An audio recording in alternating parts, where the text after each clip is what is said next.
make use of Azure storage queues. Now what are queues used for?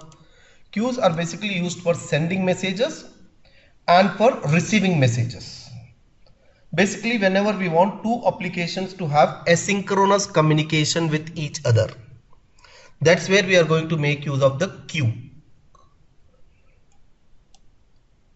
Used for large number of messages that can be accessed from anywhere in the world via authenticated calls using HTTP and HTTPS. Mind you, before I proceed, we have seen that in blobs we have got the facility to provide anonymous access. In blob we have anonymous access as well as private access. Private access means it can be either blob level or container level. Anonymous access feature is not there in other storage services of storage account. That means in file, table and queue, anonymous access is not supported. It's not there. It's not a feature there. So you have to always provide credentials and then access it. So Azure Storage is a service for storing large number of messages that can be accessed from anywhere in the world via authenticated calls using HTTP and HTTPS. A single queue message can have up to 64 KB in size. A single queue message can be up to 64 KB in size, and a queue can contain millions of messages. That's huge. Up to a total capacity limit of the storage account. What is total capacity? 500 TB.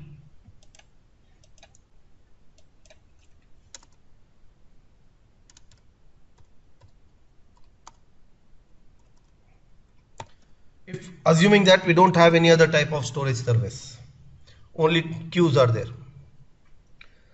Common uses of queues include creating a backlog of work process asynchronously, passing messages from Azure web role to worker role in the cloud service.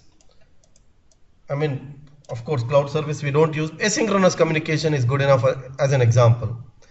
A queue contains a set of messages, and a message is of any format, but size cannot be beyond 64 KB.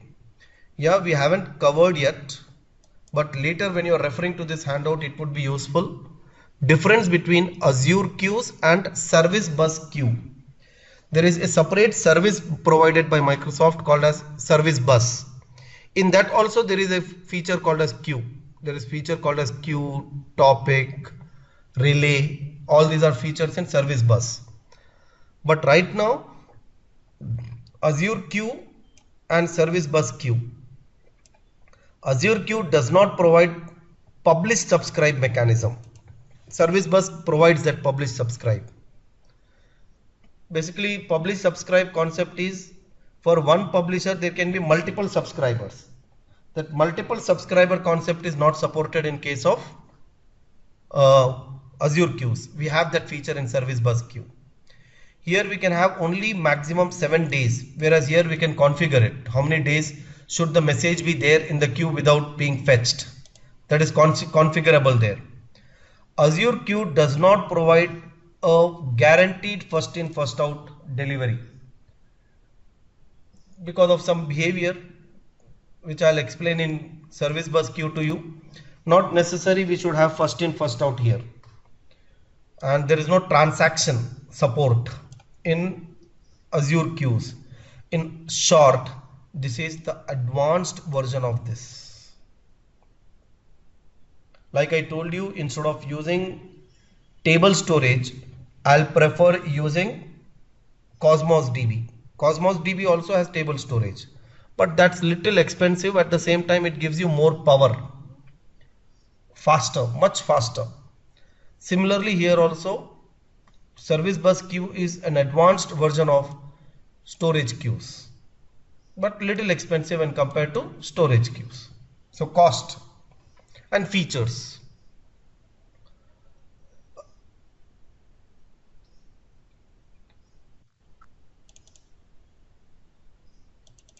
This is wrong. So let's see now how do we program storage queues. For programming storage queues, we will need two projects.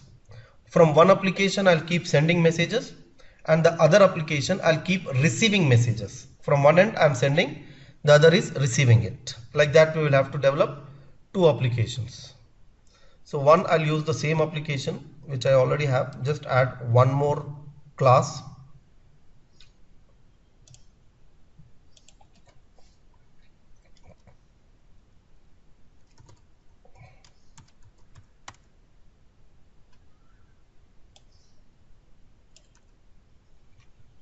It's a pretty simple example only.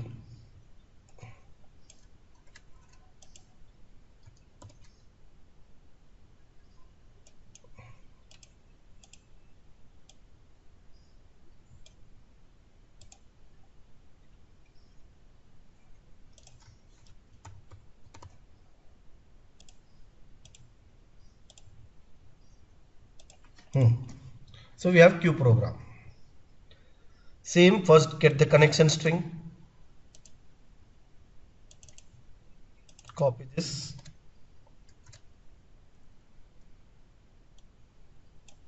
queue client, queue client. We started with block client, table client, now it is queue client.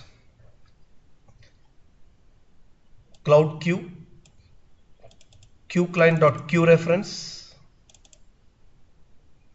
and queue is created here, and we are writing welcome to my queue, enter exit to stop sending message. And pretty straightforward, nothing for me to explain here. We are reading, if it is not exit, that message we are creating an object of cloud queue message. Remember, cloud queue message as parameter takes string. So if you have other format of objects, actually not necessary, I think it should be string. It can be byte array also. It can be string, it can be byte array, any one of these two. So you can, if you have some other object, you will have to do serialization of it. And after serialization, you can get a byte array and use that byte array here. So that next time when you deserialize, you will get byte array, and when you retrieve, you will get byte array, and from byte array you should deserialize and get back the original object. So many times we do JSON serialization, so everything is in string format only. So we have string only here, straight string, which we are adding to the cloud queue message. That's the object which we have to add to the queue. And here we are only peeking it. We are not retrieving it. We are only peeking it. Whatever message we have sent on top of the queue, we are seeing what is it and printing the same for diagnosis purpose. There is some extra API. For a queue, you can have certain extra attributes like approximate message count.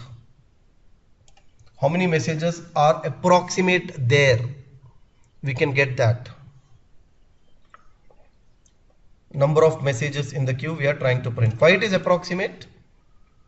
I have to explain you some behavior here. But for that, we'll develop a client application. Before that, let's just look at it. I believe it's all simple, clear, and straightforward. We are getting a queue and we are adding the message to that queue. Of course, we are creating the queue if it is not existing. The queue name is my demo queue.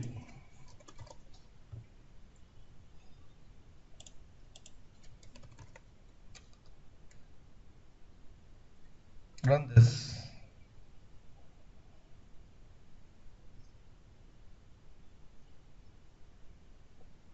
Enter the message to be sent. 1, 2, 3. This is a demo. 4. Exit. Over. Program is terminated. So 4 messages are entered into the queue. Where are they? Go back and overview, queue. Just it will show you queue is there, and in queue we have got 4 messages. Insertion time, expiration date. There is something called as dequeue count also. I have to explain all this. Yes, this is giving you ability to add a message also. When should it expire? That's maximum. 7 days is maximum. Now I want to write an application to retrieve the message.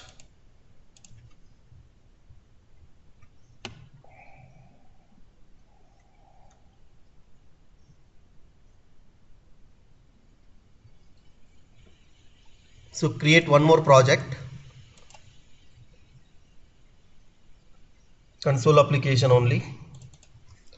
I'll call it as Q client.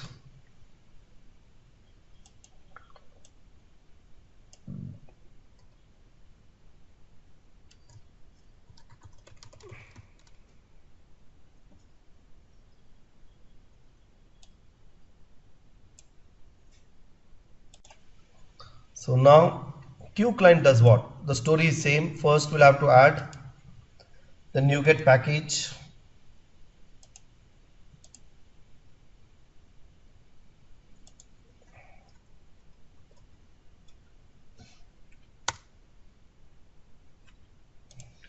Windows Azure storage.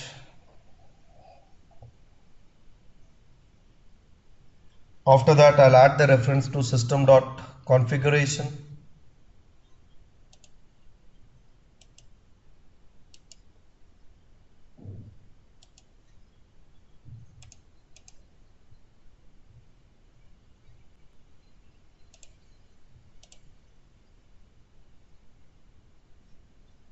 And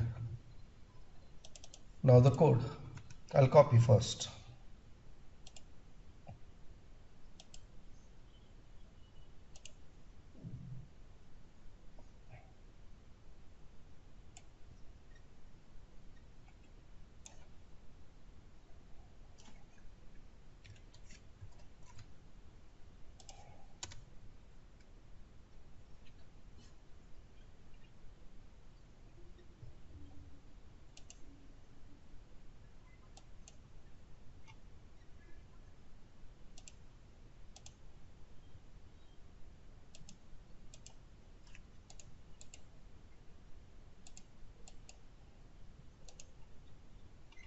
All good. And you see it's a simple method. It's nothing complicated. Same first 2 lines. We got the queue client. Through queue client we got the queue reference. If the queue is not there, we are printing the message and terminating the program. Good. But if the queue is there, we are putting a loop and trying to get the message here. If you get null, there is no message in the queue. But sorry, yeah, if you don't get a message, then it will be null. In such case, we are delaying the program execution by 3 seconds. We are telling program wait for 3 seconds and again come back and check after some time. So every time it checks, if it finds there is no message, it keeps returning null. But when there is a message and if it is not equal to null, we are printing the message as string. Right, that message which we posted was cloud queue message, as you can see here. That we are converting it as a string. It's a get property. So from cloud queue message, we are deserializing a string, printing the same thing and deleting it. This is very, very important. Why it is important? See, what happens is, now suppose I have a message 1 in the queue. After message 1 came message 2. After message 2 came message 3, and so on. Now there are multiple applications which are probably retrieving from the queue. Imagine application 1 is also retrieving, application 2 is also retrieving. Now if application 1 says get message, that M1 will be fetched from there and it will be available here. After that, if application 2 says get message, M2 will come from here and will be available here. Now, what is very important is after application 1 completes processing, it is the responsibility of application 1 to delete that message. Likewise, application 2 also should delete that message. But if suppose application 1 or application 2 do not delete a message for whatever reason, maybe they crashed even before deletion, this message will be put back into the queue. That feature of taking the message back into the queue is referred as dequeue. So by default, all the messages dequeue count is 0. But when the message is put back into the queue, the dequeue count is going to increment every time. So right now, what is this program doing? Getting the message, printing it, deleting it. So let me run this first and show you all the 4 messages which are there in the queue. Value cannot be null. I think the connection string name problem. Storage connection string. Okay, I did not add this to the web.config. So app.config here. I'll add this app settings in the new project also.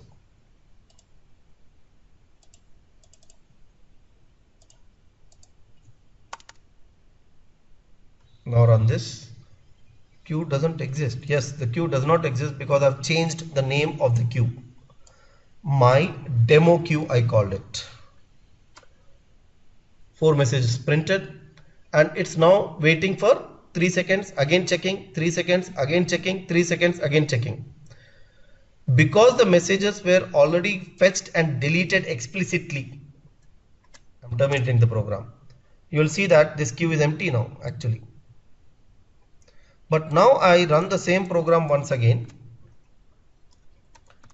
This is 1, this is 2, this is 3 and so on. Exit. Now there are 3 messages here. By default dequeue count is 0.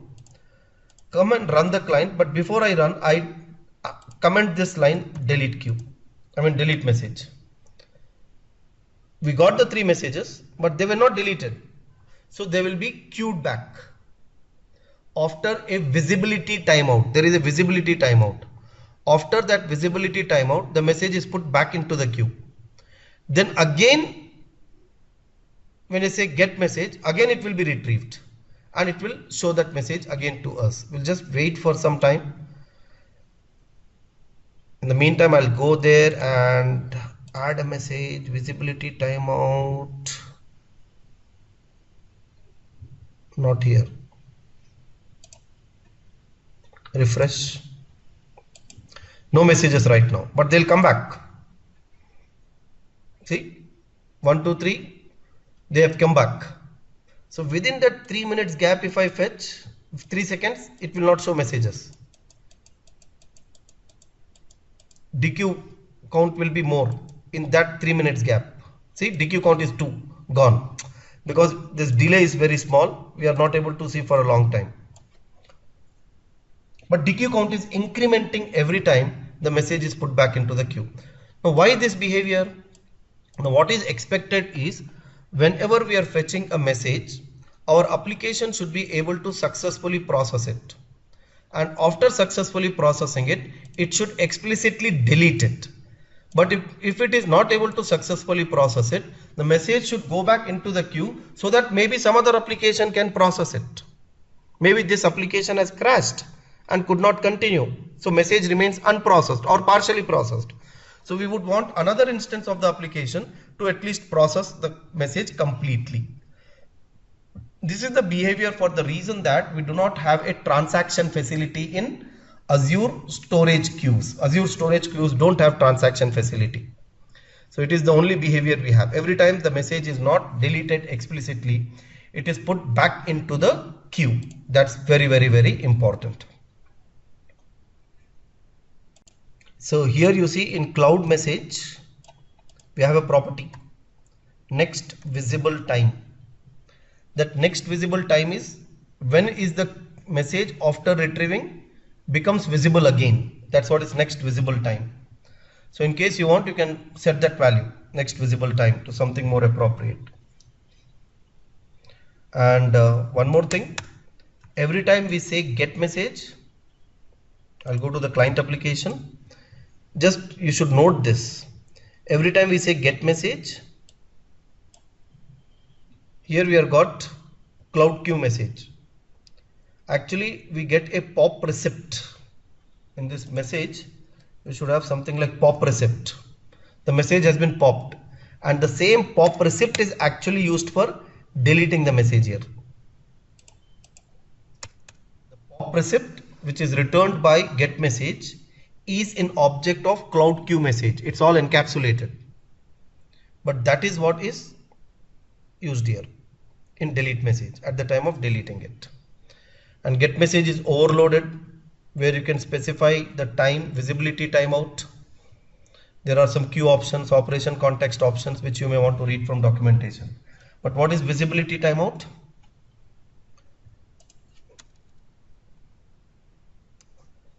The time span specifying the visibility timeout interval. Okay. That visibility timeout is nothing but the time for which the message is not visible to others. Visibility timeout. After retrieving, for how much time it is not visible to others. And mind you, for the same reason actually I told you earlier in the documentation, first in first out is not guaranteed, because messages are going back. The order in which we are fetching, in the same order we may not get back. So after M1 did not succeed, so M2 will also not succeed. So M2 will be pushed into the queue. So the order of submission and order of retrieval is not necessarily same.